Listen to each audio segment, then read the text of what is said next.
What if I told you that real-life discoveries have confirmed, challenged, or even rewritten parts of the Bible? From ancient tablets that predate the scriptures to mysterious texts that could change everything we know about biblical history. These shocking finds will leave you questioning what you thought you knew. Some of these discoveries are so controversial that they've been hidden away for decades. Others have sparked global debates among scholars, historians, and even religious leaders. Stick around as we count down the top 5 ancient biblical discoveries that shocked the world. And trust me, you won't believe what we found at last. Welcome to Historical Folks, where we dive deep into the past to uncover history's greatest mysteries, forgotten events, and mind-blowing discoveries. If you're passionate about history, make sure to subscribe because we are so close to the 100 subscribers, and join us on this incredible journey through time and become a part of this family.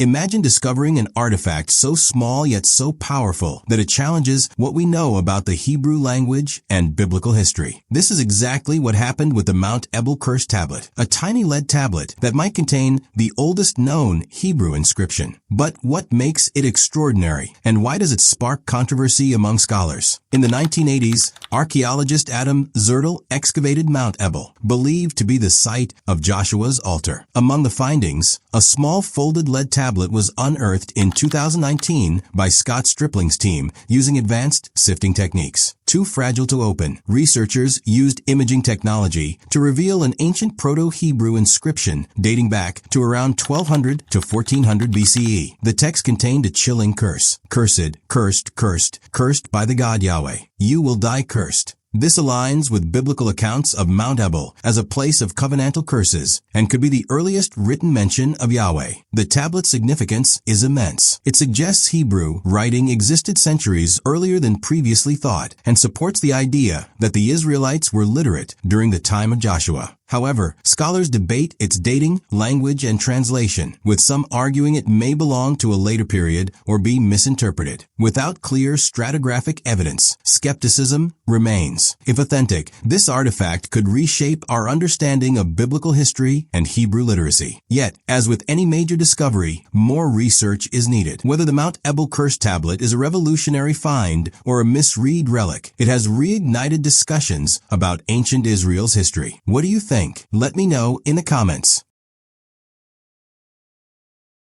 Imagine a treasure map, but instead of paper, it's engraved onto a sheet of pure copper. That's exactly what archaeologists found in 1952, buried deep in the caves of Qumran near the Dead Sea. Unlike the other Dead Sea Scrolls, which were made of parchment or papyrus and contained religious texts, this one was different, far more mysterious. It was a list, written in ancient Hebrew, detailing the locations of what seemed to be an unimaginable hoard of gold and silver. But there was one problem. No one has ever found it. The copper scroll was so corroded that it couldn't even be unrolled like a normal manuscript. Instead, researchers had to carefully cut it into sections to read what was inside. When they did, they discovered an inventory of over 60 different locations, each supposedly hiding vast amounts of treasure, talents of gold, bars of silver, and sacred vessels. The sheer quantity described was mind-blowing, amounting to what would be worth billions today. But where did all this treasure come from? And more importantly, where is it now? Scholars have debated this for decades. Some believe the treasure belonged to the Jewish temple in Jerusalem, hidden away to protect it from the Romans before they sacked the city in 70 AD. If that's true, then this could be the lost wealth of the Second Temple, one of the greatest lost fortunes in history. Others argue that it may have been the wealth of the Essenes, the mysterious sect that lived in Qumran and who some believe wrote the Dead Sea Scrolls. The idea that an entire community could have hidden their fortunes before disappearing adds another layer of mystery. Yet, despite decades of searching, no one has found a single piece of this treasure. Some researchers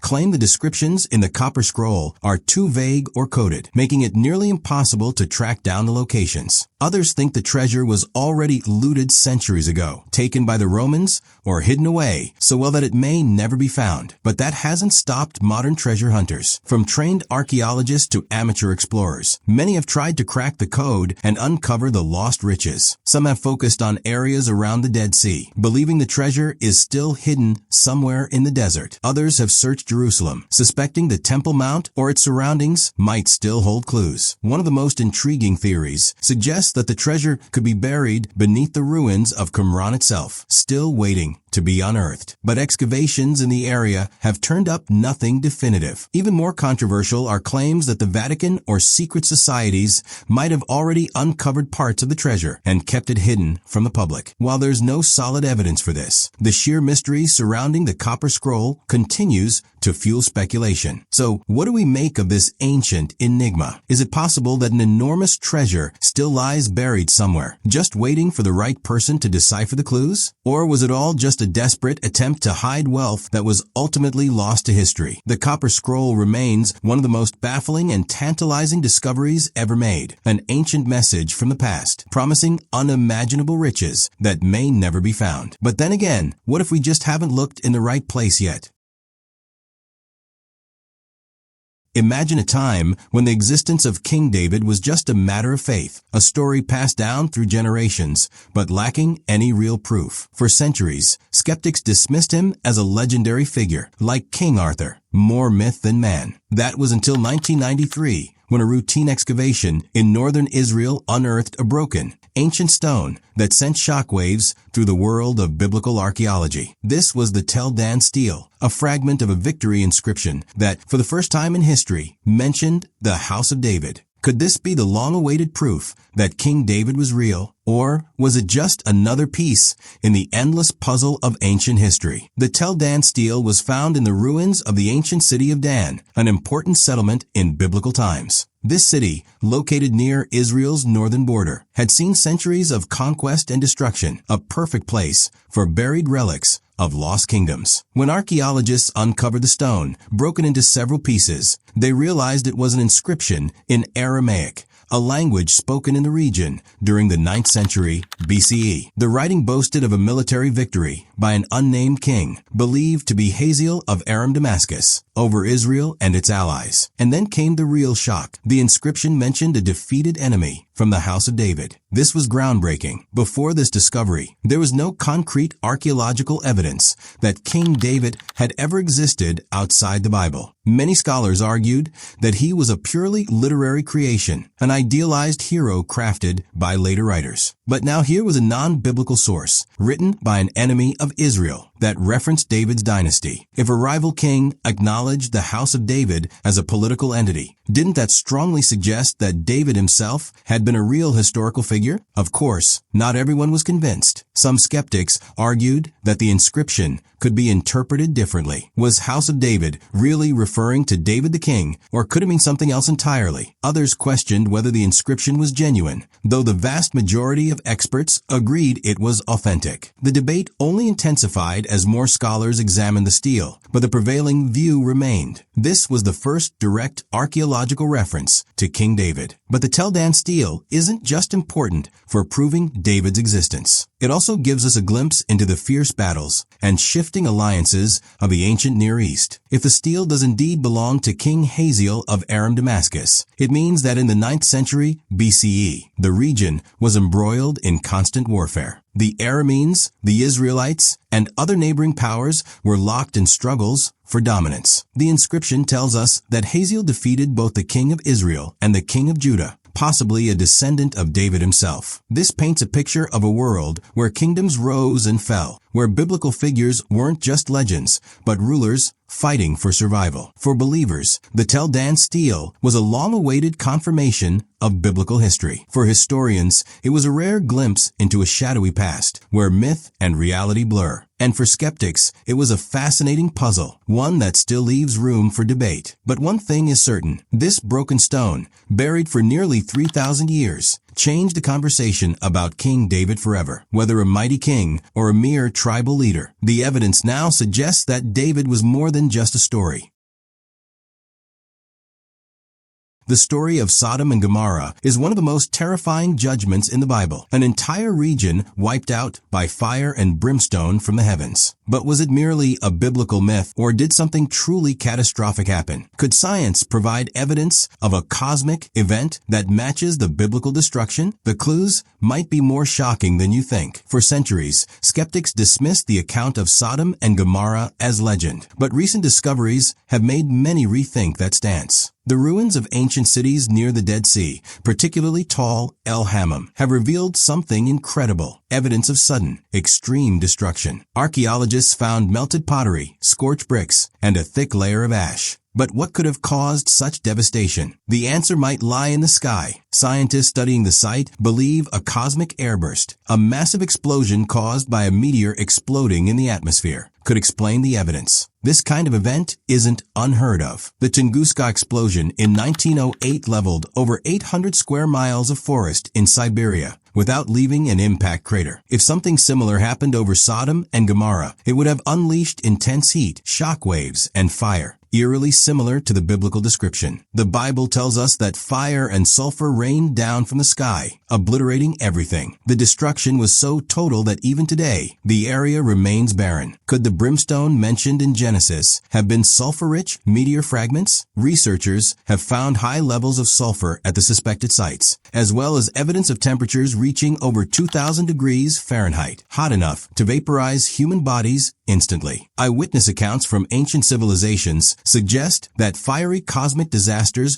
weren't uncommon. Some scholars believe the destruction of Sodom and Gomorrah was recorded in multiple ancient traditions, including Mesopotamian and Egyptian texts. If true, this suggests the event was not only real, but unforgettable. The implications are staggering. If a meteor explosion did destroy these cities, it would confirm that the Bible preserved an accurate account of a real catastrophic event. It would also serve as a chilling reminder that such disasters can, and do, happen. Could a similar event strike us today? Modern astronomers warn that Earth is constantly vulnerable to asteroid impacts. Just as Sodom and Gomorrah were wiped out in an instant, a future cosmic catastrophe could happen with little warning. So was the destruction of Sodom and Gomorrah a divine act, a cosmic disaster, or both? The evidence is there, and it points to something truly apocalyptic. Whether you see it as a warning from above or a terrifying coincidence, one thing is certain: something extraordinary happened in the past, and it could happen again.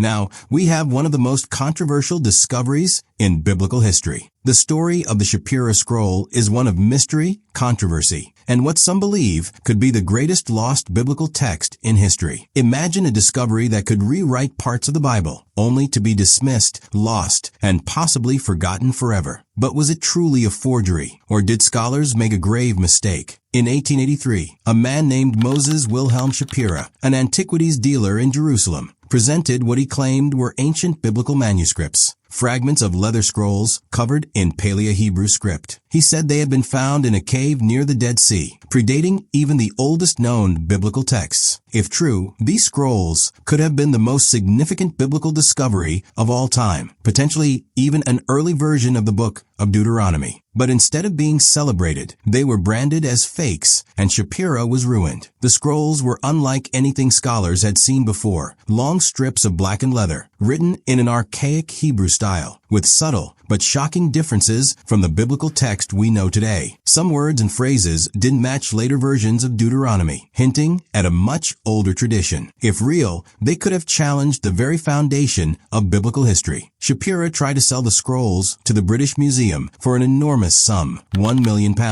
But before they could authenticate them, a respected scholar named Charles Claremont Gano publicly declared them forgeries. The press followed suit, and soon, Shapira's name was a joke in academic circles. Humiliated and financially destroyed, he took his own life in 1884. Then, the scrolls vanished. Some say they were sold and lost, while others believe they were destroyed. But here's where the story takes a strange turn. Decades later, in 1947, the Dead Sea Scrolls were discovered, real, ancient, and strikingly similar in appearance to the ones Shapira had presented. Could it be that the world dismissed the Shapira scrolls too soon? Modern scholars are divided. Some believe Shapira scrolls were nothing more than a clever hoax, using old leather and fabricated script to trick collectors. Others argue that he may have been onto something real, and the world was simply not ready for it. Without the scrolls, there's no way to test them. But if they ever resurface, they could change everything we know about the Bible's origins. The question remains,